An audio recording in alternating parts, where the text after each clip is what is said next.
wharves and boats, eh? Everybody thinks they're a sailor. So welcome to our new blog, which is about the logistics of location shooting. We've been travelling pretty much the length and breadth of New Zealand shooting locations for The Hobbit. It's been great to get outside. It's been great to get that texture of Middle-earth into the movie. After many, many weeks of shooting in the studio, we've established our characters, we've established our story, and it was finally time to get on the road and establish the landscapes of Middle-earth.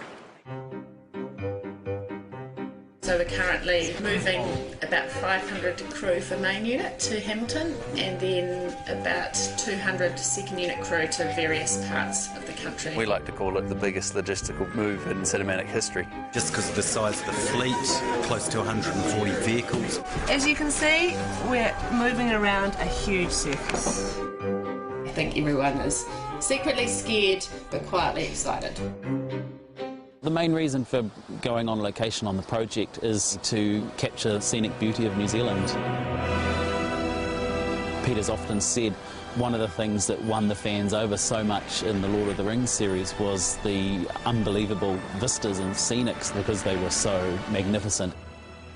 People are really excited about getting outside and taking this on the road. These are our changes for main unit crew, so this is how big we actually are. We're probably over 500. Everybody has to be in the right vehicle at the right time, they have to travel to the right place, they have to have rooms to be able to sleep in. I can't begin to imagine the logistics involved with shifting the crew, the cast, the equipment that we have on The Hobbit. It's pretty mind-blowing. You have to take everything with you to produce the films. We're having to provide our own electricity, areas to cook food, areas for people to sit down and eat. You've got to provide water, the bathrooms and the toilets that people need. You have to have weather cover, heat when it's cold, and you've got to provide cooling when it's hot. The daunting aspect of that is it's all got to get into trucks, it's all got to be on wheels, and it's all got to be ready to roll.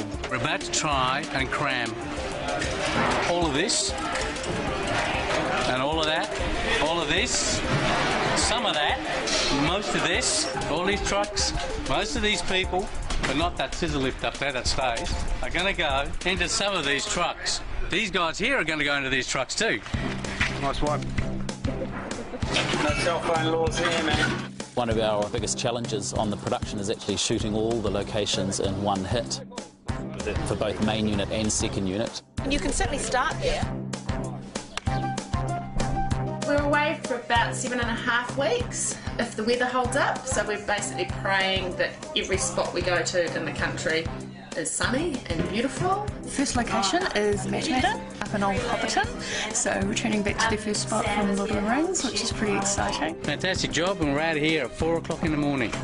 And as you can see, we're totally under control.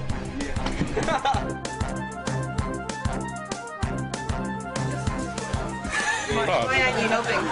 I've got to carry this. I'm going to some of the remotest locations of New Zealand, and if there's one thing grips can't live without, that's the latte, soy. That's right.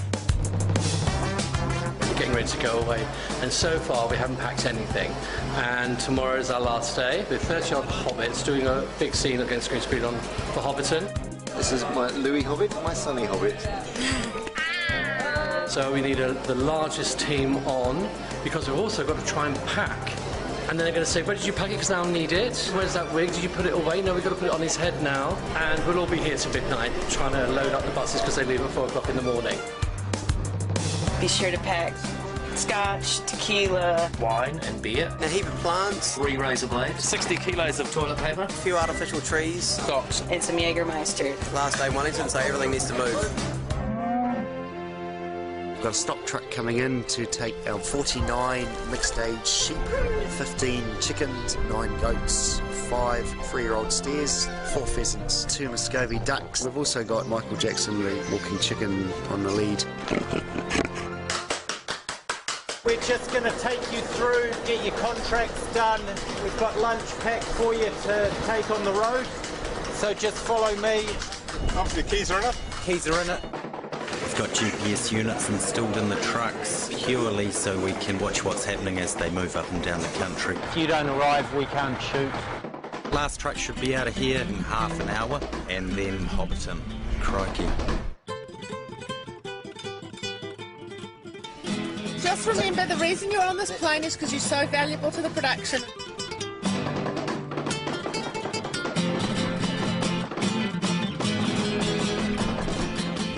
A main unit had over 100 units on wheels that were travelling to the first location. That was quite a feat in itself, just having that amount of drivers on the road. It's all about arrows, it's all about maps and directions. Once we arrive, we get in and it's about an 8-hour turnaround from when the first truck turns up to when the unit base is actually functional for filming. They've got to get these trucks level, working in, got to get them all powered up, and they've got to get them all functioning so quickly. Prosthetics, makeup, costume, catering. It's not just a case of a small crew going into very out-of-the-way places. We're literally occupying the space of a football field. I think it's actually 2 football fields.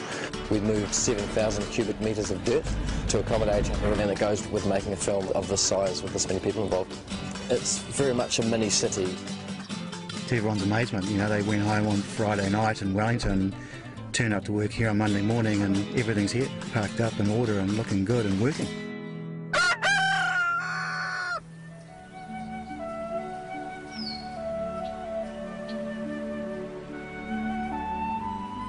It's okay.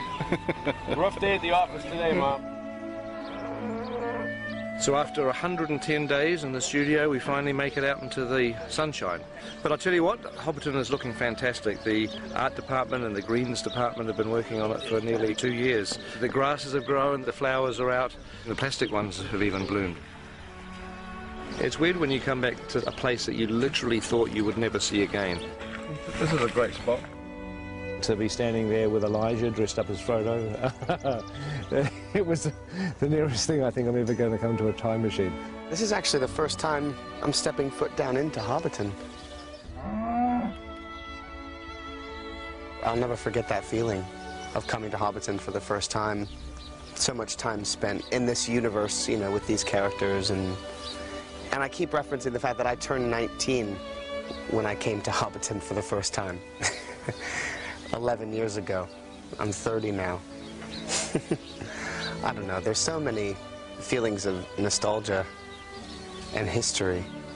We'd been searching pretty much the whole country for this rolling green countryside. We were up here scouting around and found this place called Buckland Road.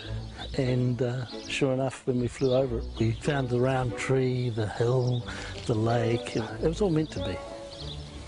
Of course, then it was a matter of talking to the owners of the land, getting their permission to shoot here and build here. It was a Saturday afternoon during a major New Zealand rugby game that he came and knocked on my father's door. And he said they wanted to make a movie, and my father actually said, "Lord of the what?" And I think I kicked him under the table quietly, but that's how it all started. This time around, they built it for real. So before, all of these Hobbit holes were built using polystyrene. When the filming was finished, they tore it all down. Even though it's been available for tours and, you know, for people to look at it, we didn't have any of the Hobbit holes here. Doing the Hobbit now, it gave us the ability to rebuild Hobbiton out of permanent materials. Materials that aren't going to deteriorate, and we can carry on showing people what's involved in making a movie behind the scenes.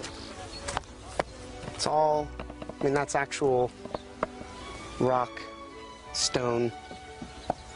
It's pretty amazing. Hobbiton is going to stay exactly as it is today, which is fantastic. There's real wood, there's real stone, real bricks, and it's going to be here hopefully for decades to come. Yeah, no, it's a great gift to the people of Manamac, and as Minister of Tourism, I'm all in favour of it, so well done. Some prime real estate. I'll get you two, I'll get Tate and Hobbits. Oh, Jordan. Hello. Hello. Hello. You guys having a good day? Yeah, it's good. Hey. How are those feet treating you? Yeah, they're okay. Are they? When you're at Hobbiton, you forget that you're on a film set.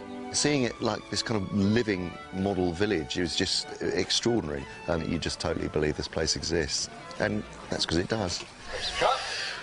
Maybe I've smoked a little bit too much of this now. It's an authentic village. It's 100% 360 degree, look wherever you like, little Hobbit village. You can imagine just being a Hobbit in this environment and get up and have a cup of tea on the doorstep and listen to the birds and the frogs, and children running around, or go to the market, buy a big bottle of beer and drink it.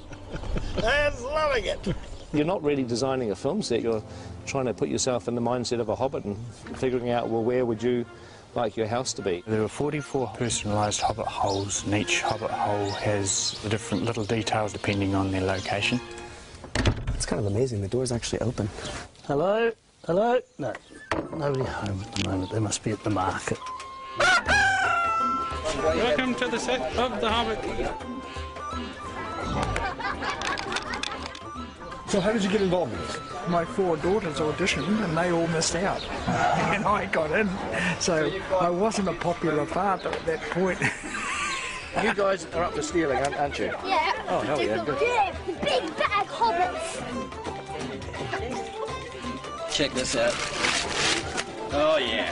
So I'd like to get a nice comb over. Is this going to be in the movie? Yeah, we can cut that. That's fantastic. We've got that. So we've just finished our first week on location.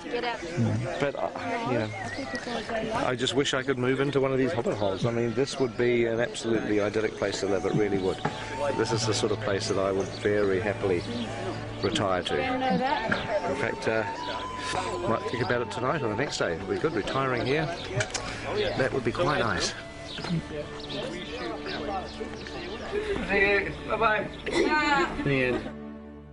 I hope you enjoyed the first part of our location blog. The second part will be ready very early in the new year.